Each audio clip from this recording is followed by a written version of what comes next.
Hello everyone, कैसे हैं आप सभी। मैं डॉक्टर स्वाति शर्मा इंग्लिश सूत्रा में आप सभी का स्वागत करती हूं। और आज टू दी फोर्थ सीरीज़ में लिटरेरी टर्म्स और गोल्सवर्दी के क्वेश्चंस है। पिछला जो सेक्शन था, जो इससे पहले मैंने क्लास ली थी, उसमें बीच के लास्ट के उसमें आवाज़ जो है वो ख़राब हो गई थी, इसलिए कुछ क्वेश्चंस उसमें से हटाने पड़े थे।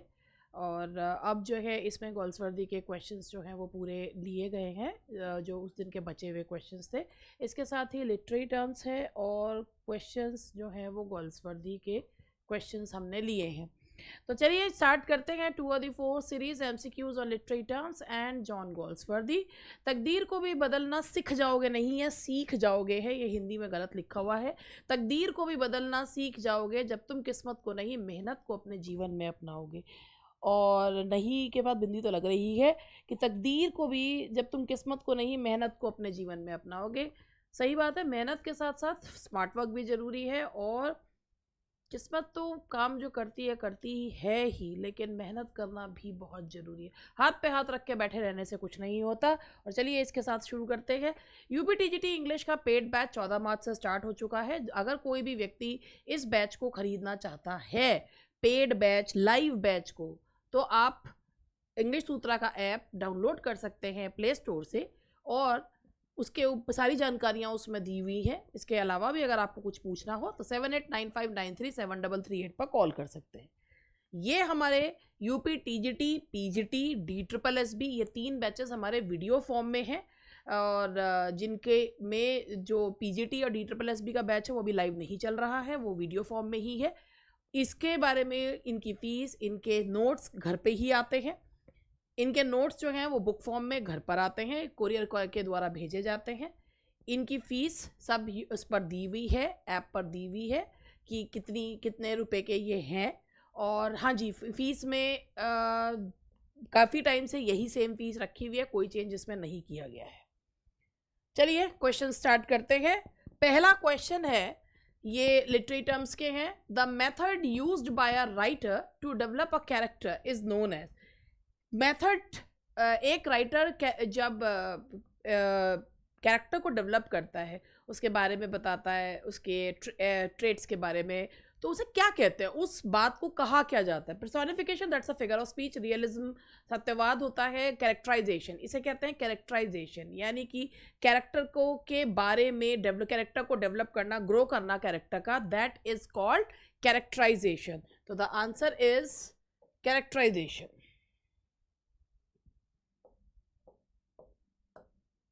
That is characterization. Now the next question is, what do we call a basic unit of meter that has 2 or 3 syllables? अब जैसे मैं इसमें आपको बताऊं, आप इसमें ये वर्ड लेते हैं, बैलेंस लेते हैं। अब इसमें हम देखते हैं कितने सिलेबल्स हैं। बैलेंस, जितने जो है वो वॉल साउंड होंगे उतने सिलेबल्स होंगे। बैलेंस। अब इसमें आप वॉल साउंड देखिए, वॉल के सिंबल्स मत देखिए। आप बैलेंस बोलते हैं, बैलेंसी नहीं बोल रहे हैं। बैलेंस, बैलेंस, तो उसमें 2 ही सिलेबल्स हैं। ठीक है, बैलेंस, लेंसी नहीं है। तो 2 सिलेबल है। 2 सिलेबल का 1 फुट जो है वो बनता है। तो जब जिसमें 2 और 3 सिलेबल्स होते हैं उसे क्या कहा जाता है? तो बेसिक यूनिट उसे कहा जाता है, that is known as foot. नाम होगा इसका 2 syllables is equal to 1 foot, that is monometer. An alias, false name used by writer instead of his real name. जैसे जॉन गोल्सवर्दी जो हैं वो जब तक भाई फ्रॉम द फोर विंड्स लिखी है, वह एक फॉल्स नेम से लिखा करते थे, जस्ट बिकॉज कि वो अपने फादर को नहीं पता लगने देना चाहते थे कि he always wanted to be a writer. तो उन्होंने जो है ये जो लिखा, ये फॉल्स नेम जो होता है इन्हें कहते क्या है? तो इन फॉल्स नेम को जो कहा जाता है, they are called pseudonym.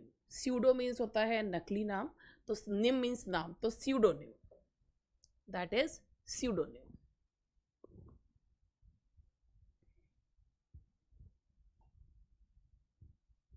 Pen name of a writer is called, एक पेन नेम या स्यूडोनेम ही जो होता है, इसे क्या कहते हैं? नोम डी प्लूम या स्यूडोनेम दोनों ही कहा जाता है। नोम डी प्लूम भी कहा जाता है और स्यूडोनेम भी कहा जाता है। तो बोथ ऑफ दीज दोनों ही जो है वो कहे जाते हैं। एक ऐसा राइटर जो अपने नाम से नहीं दिखते हैं, कोई उपनाम रख लेते हैं, तो नोम डी प्लूम, या कोई छदम नाम रख लेते हैं, दैट स्यूडोनेम।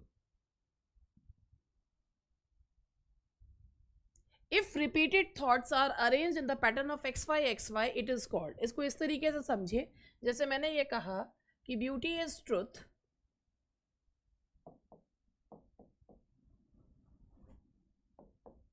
ट्रुथ इज ब्यूटी,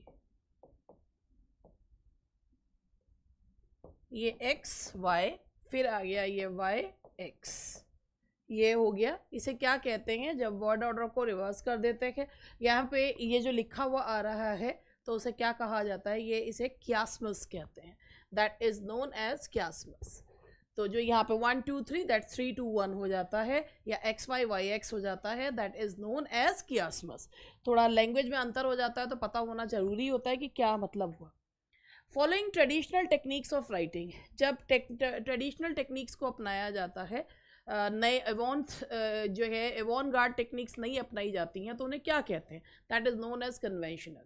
जो पुरानी टेक्निक्स को यूज़ किया जाता है उन्हें क्या कहते हैं? परंपरागत तकनीक, उसे क्या कहते हैं?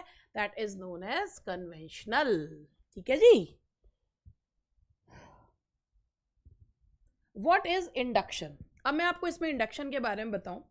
इंडक्शन जो होता है, इसका मतलब होता है कि एक जो है reasoning of form that works from a body of facts to the formation of generalization। आप एक चीज़ देखिए, आप ऐसा मान के चलिए, मैं आपको इंडक्शन का एक जनरल सा एग्जांपल देती हूँ। जैसे कि आप रेस्टोरेंट में जाते हैं और आप एक सूप जो है वो ऑर्डर करते हैं, कुछ नए तरीके का सूप है, या आपको नहीं पता कोई नई तरीके की डिश है। सारे लोग जो हैं, जब उसको आप अभी बैठे हुए सोच रहे हैं अब खाऊं ना खाऊं, जब आप देखते हैं कि जितने भी लोग बैठे हुए हैं वो उस डिश को रेलिश कर रहे हैं, तो आप एक जनरल वो बनाएंगे कि इसका मतलब ये डिश जो है वो अच्छी है ना? ये कहलाता है इंडक्शन। तो इंडक्शन का मतलब होता है एक reasoning of form that works form a body of facts, कि हम एक रीज़न जो है, एक रीज़न बनाते हैं जब हम फैक्ट से एक रीज़न बनाते हैं कि जनरल थ्योरी बनाने के लिए। जैसे अगर भाई बहुत लोग जो हैं एक चीज़ को पसंद कर रहे हैं, तो इसका मतलब ये चीज़ अच्छी है, इसे क्या कहा जाता है? That is known as induction. यही चीज़ लिटरेचर में होती है कि हम जो है अपनी थीसिस, अपनी एक जनरल थ्योरी बनाते हैं, उसको आगे डेवलप करते हैं, that is known as induction. Now the next question is jumbling of two metaphors together illogically. जब टू मेटाफर्स को मिला दिया जाता है, जैसे we have to iron out rest of the bottlenecks। bottleneck अपने आप में एक अवरोध, iron out करना यानी कि उनको सपाट करना। तो iron out bottlenecks, दो मेटाफर्स को मिला दिया। बेसिकली ये जो किया जाता है ये एक मजाक के वे में किया जाता है, इसे क्या कहते हैं? That is known as mixed metaphor. अब ये तो हुआ मिक्स्ड मेटाफर। इसी में मैं आपको एक चीज बता देती हूँ कि ये डेड मेटाफर क्या होता है। डेड मेटाफर का मतलब होता है which is no longer in use, जो अगर आप किसी वो इमेज जो पहले थी वो बनती हुई नहीं दिख रही। जैसे the time is running fast, तो आपके दिमाग में पहले जब वो सैंड क्लॉक्स हुआ करती थी जिसमें जो सैंड है फटाफट गिरती थी, तो टाइम इज रनिंग फास्ट। अब आपके दिमाग में वो उसकी इमेज नहीं आएगी, तो दैट इज डेड मेटाफर। इसी तरीके से डेडलाइन बोला करते थे कि अगर if any prisoner tries to cross the line we were shot dead, तो डेडलाइन बोला जाता था। अब डेडलाइन से आपके दिमाग में वो वाली इमेज नहीं आएगी, तो वो जो मेटाफर्स होते हैं, कंपैरिजन चल रहा है but that image is not coming to your mind, that is dead metaphor. And when we mix two और more metaphors together, that is known as mixed metaphor.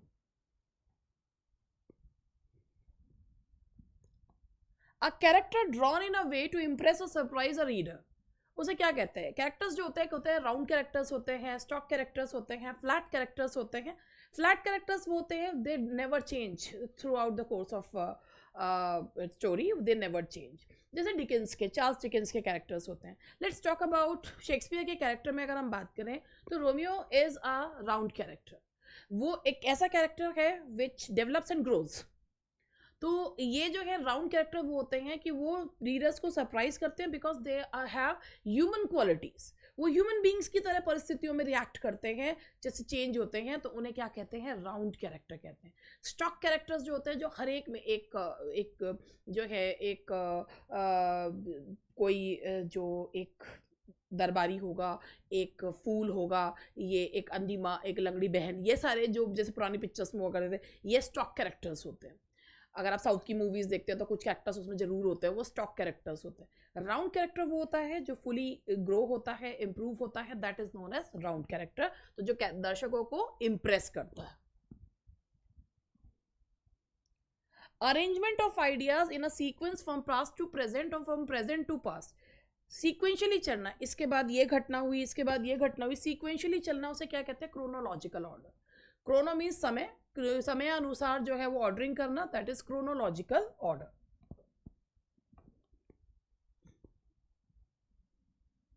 A typical example of a certain person, idea or thing is known as synonym, syllogism, stock character, archetype.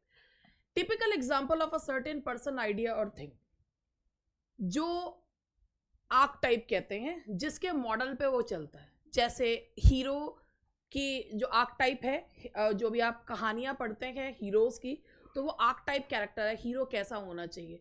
जैसे अगर हम ये कहें कि राजकुमार का जो वो है, अगर एक आर्कटाइप कैरेक्टर जो है कि घोड़े पर सवार, सो जो है सफ़ेद घोड़े पर राजकुमार जो है वो आएगा, वो एक आर्कटाइप कैरेक्टर।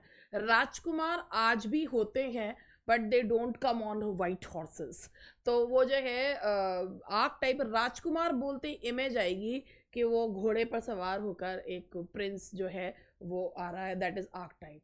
अगर राजकुमारी की है तो वही जो है वो सिंड्रेला की या उसकी कुछ इसी तरीके की एक इमेज जो है वो आएगी।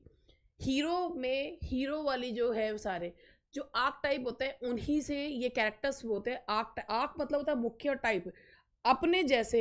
अगर मर्यादा पुरुषोत्तम की बात करें तो आर्क टाइप कैरेक्टर ना रामचंद्र जी की ही इमेज जो है वो आएगी, उन्हीं को बोला जाएगा, तो that is called arc type.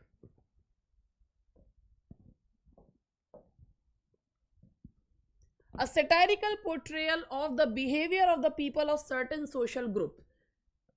So, comedy of manners, comedy of characters, farce and essay. Satirical portrayal, जब समाज के जो एक पढ़े लिखे एलीट क्लास की जो मजाक उड़ाई जाती है, that is known as comedy of manners. जैसे लव लेबर लॉस्ट है, जिसमें जो प्रिंस और उनके साथियों का एक उनके मैनर्स का मजाक उड़ाया जाता है, that is known as comedy of manners. दो comedy of manners developed, grieve and became more mature in the 17th century, but ये जो है कॉमेडी ऑफ मैनर्स जो होता है समाज के एलीट वर्क का मजाक उड़ाया जाता है, तो that is comedy of manners. Two or more words having the same spellings, pronunciation and but different meanings. देखिए जैसे मैंने यहाँ लिखा that's bear, bear same spelling है मगर मीनिंग डिफरेंट है। एक बियर भालू, एक बियर बर्दाश्त करना, नाउन और वर्ब सेम स्पेलिंग है मगर मीनिंग डिफरेंट हो जाता है। उन्हें क्या कहते हैं, दे आर नोन एज होमोनिम्स, दे आर कॉल्ड homonyms.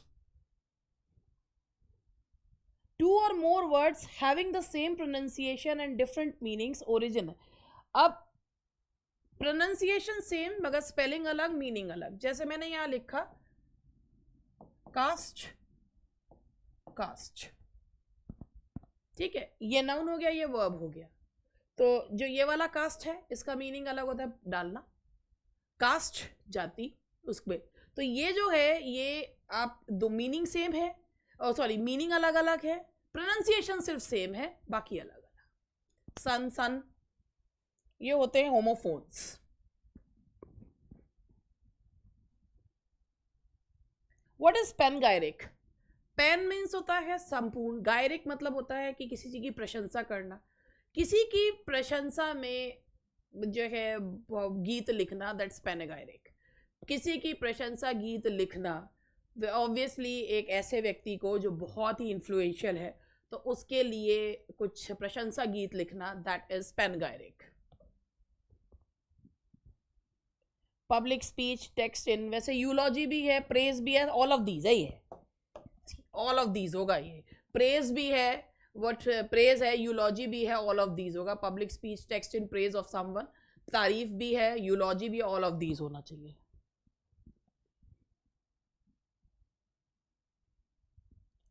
A line that has a natural stop at its end is called. जब कोई लाइन अपना मीनिंग कंप्लीट करती है, उसके बाद पंचुएशन मार्क उसमें लग जाता है, तो उसे क्या कहा जाता है? End stopped. That is known as end stopped. यानी कि जो अपने मीनिंग के लिए कंप्लीट है, उसे क्या कहा जाता है? That is known as end stopped. What is heroic couplet? Heroic couplet mostly जो है वो एपिक या मॉकएपिक में, वो अपने मॉकएपिक में यूज करा है. 2 लाइन का स्टेंजा होता है, राइम स्कीम सेम होती है, ए बी बी इस तरीके से होती है, और दोनों लाइंस में आयम्बिक पेंटामीटर होता है. यानी कि पहला सिलेबल अनस्ट्रेस्ड, दूसरा स्ट्रेस्ड, और हर लाइन में 10 syllable. 2 rhyming lines of iambic pentameters, that is called heroic couplet. A run on lines is called, जब लाइन अपने मीनिंग के लिए दूसरे में अपने मीनिंग के लिए जो है वो मिलती चली जाती है, एंड स्टॉप्ड नहीं होती है, तो स्ट्राइड ओवर करती है, उसे क्या कहते हैं? Enjambed. That is enjambed. Unified group of lines in a poem poetry. Unified group of lines in a poem और पोइट्री. पोएम जो होती है उसका जो ग्रुप ऑफ लाइंस होती है उन्हें क्या कहते हैं? प्रोज जो होता है उसमें पैराग्राफ होता है, और जो पोएम होती है उसमें स्टेंजा होता है. पोम या पोएम दोनों ही प्रोनाउंसिएशन चलते हैं. A minor collection of events which is connected to a larger collection of events in a literary work.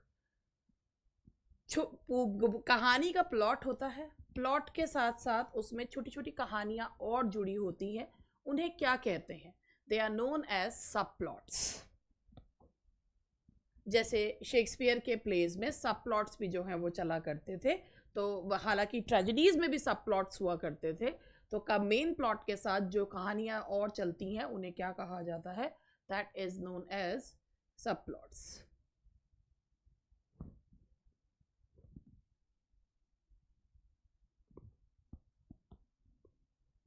A crude course and bitter satire ridiculing a character. इसका example मैं आपको देती हूँ कि जब एक सटायर जो होता है कि किसी के जो उनकी फॉलीज को करेक्ट करने के लिए होता है, जब उसमें किसी कैरेक्टर को बहुत ज़्यादा उसको रिडिक्यूल किया जाता है, पर्सनल ग्रजेस निकाली जाती हैं, तो उसे क्या कहते हैं? That is known as lampoon. जैसे ड्राइडन का जो वर्क है मैकफ्लेक्नो, उसमें उन्होंने शेडवेल को इसी तरीके से लैम्पून जो है वो किया है. तो जब एक बेसिकली सेटायर जो होता है वो तो एक किसी वर्क पर होता है, और बेसिकली इसलिए होता है कि उसमें वेपन के तौर पे यूज़ किया जाता है लाफ्टर को, कि लोगों की जो कमियां हैं उनको सुधारने के लिए. मगर लैम्पून जो होता है पर्सनल अटैक जो है वो किया जाता है. जैसे मैंने ड्राइडन के मैकफ्लेक्नो में आपको बताया कि उसमें जो उनका कैरेक्टर है उसको जो है वो बहुत बिटर जो है वो सेटायर उसमें किया गया. रिडिक्यूलिंग कैरेक्टर को जब रिडिक्यूल करते हैं उसे क्या कहते हैं? That is known as lampoon. A story within a story is called frame. 5-line poem, concocted story, novella. Frame story होती है जो या तो शुरू में होती है या अंत में होती है, जिसमें कुछ पॉइंट्स दिए रहते हैं जिसके मदद मिलती है स्टोरी को समझने में. तो that is called a frame story. The words which are recently created और कॉइनेज ऑफ न्यू वर्ड्स, इसे कहते हैं नियोलॉजिज्म. नए शब्दों को बनाना, दैट इज कॉल्ड नियोलॉजिज्म.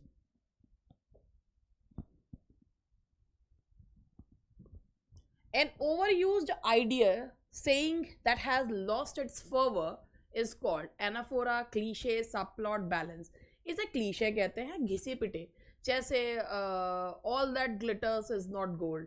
अब हर चमकने वाली चीज़ सुनन, बहुत ज़्यादा ओवर यूज जो ईडियम्स होते हैं, ओवर यूज सेइंग्स जो होती हैं, उन्हें क्लीशे जो है वो कहा जाता है, घिसे पिटे. The conclusion of the story is called denouement, resolution, both A and B, none of the.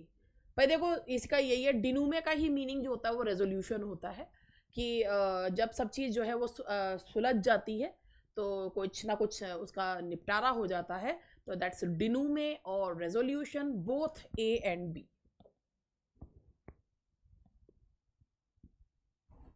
A strong argument against something और सम पर्सन। पहले मैं इसका आपके बारे में बताऊंगी। आप लोगों को पता होगा कि जॉन मिल्टन ने अपने डिवोर्स ट्रैक्ट्स लिखे हैं, 4 डिवोर्स ट्रैक्ट्स हैं उनके, the discipline and doctrine of divorce, tetrachordon, और भी जो है उन्होंने 4 डिवोर्स ट्रैक्ट्स लिखे हैं। इन्हें पोलेमिक ट्रैक्ट्स जो है वो कहा जाता है क्योंकि these are strong reason against कि if a person is not willing to live with his और हर पार्टनर तो डिवोर्स शुड बी गिवन। तो ये पोलेमिक कहते हैं, इनको क्या कहा जाता है, पोलेमिक। तो मिल्टन के ये जो डिवोर्स ट्रैक्ट्स हैं ये पोलेमिक हैं, पोलेमिक ट्रैक्ट्स हैं, क्योंकि it is against, it is in the favour of जो है भी कि इसमें वो आर्ग्यूमेंट यही दिया गया था कि भी जो डिवोर्स के जो रूल्स हैं बहुत ज़्यादा जो है वो सख्त हैं और किस बेसिस पे डिवोर्स जो है वो किन ग्राउंड्स पे हो जाना चाहिए। तो जब स्ट्रॉन्ग आर्ग्यूमेंट होता है अगेंस्ट समथिंग और सम पर्सन, उसे क्या कहते हैं, दैट्स पोलेमिक।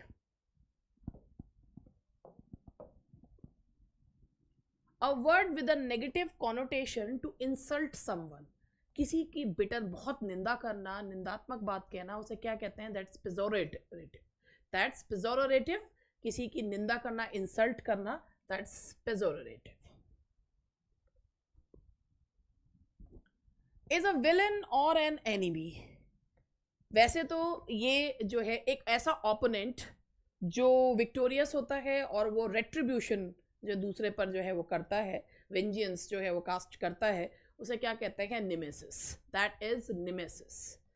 इज अ विलन और एन एनिमी, जो एक ओपोनेंट है, एक विनर है, और उसके बाद वो बदला लेता है, तो उसे क्या कहते हैं, दैट्स निमेसिस।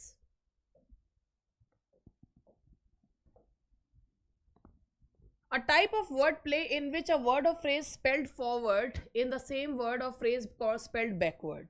जैसे अगर हम यहाँ पे लिखते हैं वाओ, तो ये यहाँ से पढ़ो या यहाँ से पढ़ो, ये एक ही चीज़ है। और एक ये है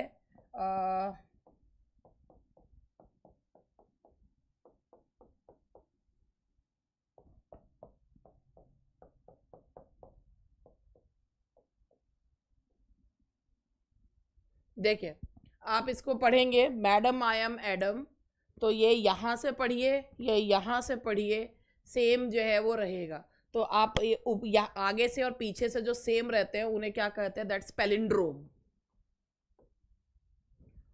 that is palindrome. A lengthy spoken attack और अ लेंदी speech for attacking someone.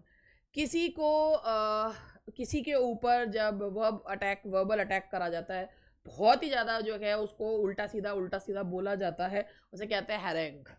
That is हैरेंग, बहुत ज़्यादा विश वमन करना।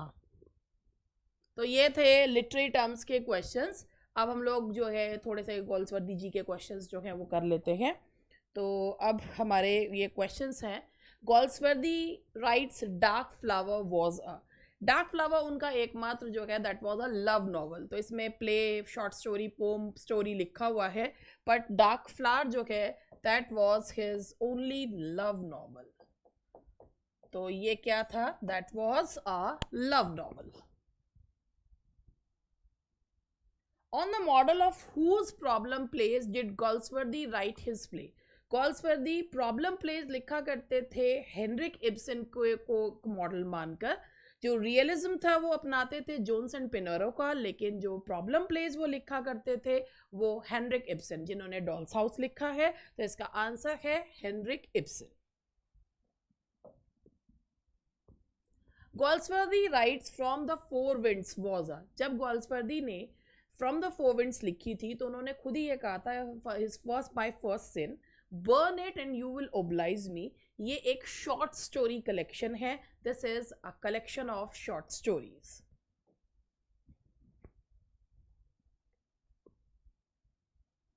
Galsworthy writes the White Monkey. White Monkey क्या है?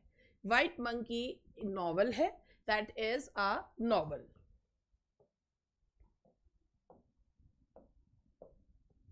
Galsworthy writes the Patrician. Patrician जो है वो क्या है? कैरेक्टर स्केच है, नॉवल है, प्ले है, स्टोरी है। पेट्रिशियन भी एक नॉवल है। Patrician was also a novel.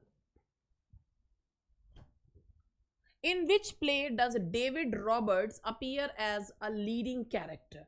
David Roberts जो जैसे कैपिटलिस्ट है जो दिखाए गए हैं उनके प्ले स्ट्राइफ में है।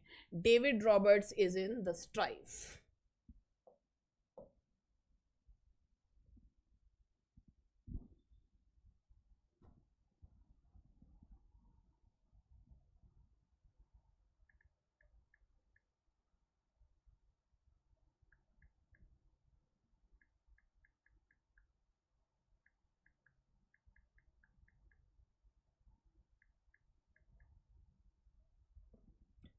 Now,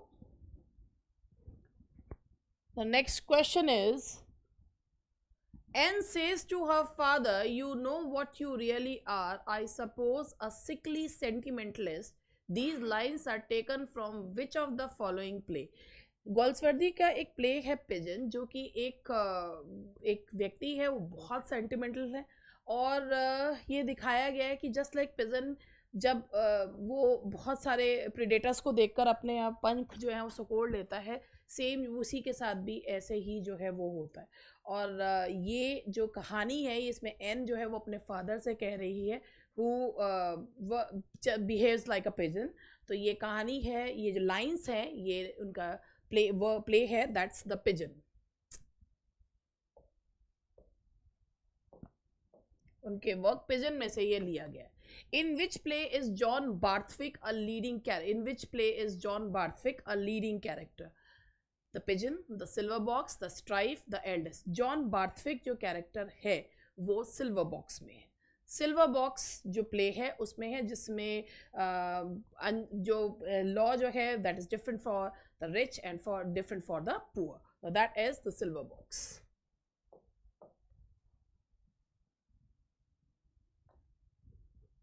ये क्वेश्चन ही गलत था।